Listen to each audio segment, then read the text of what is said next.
અંકલેશ્વર બાર એસોસિએશનની ચૂંટણીમાં પ્રમુખ તરીકે પીપી સોલંકીનો વિજય થયો છે।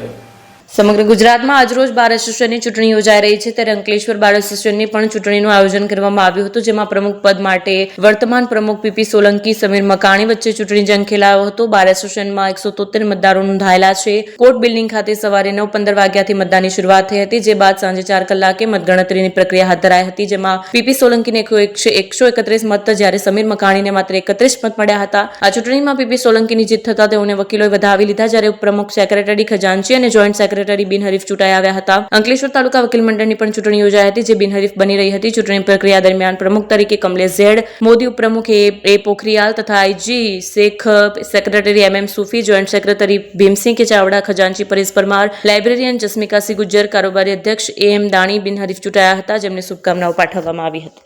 બાર કાઉન્સિલ ઓફ ગુજરાત તરફથી દરેક વર્ષે ગુજરાતના જેટલા વકીલ મંડળો છે એમની એક જ દિવસે મત ગણતરી થાય, મતની ચૂંટણી થાય।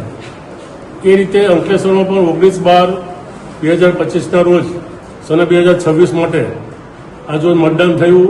એમાં હું અને મારા હરીફ ઉમેદવાર સમીર વકાણી ઊભા હતા પ્રમુખ તરીકે। મારા મત ગણતરી કરતાં 131 મત આવ્યા છે, જ્યારે સામે પક્ષે સમીર વકાણીના માત્ર 31 મત આવ્યા છે।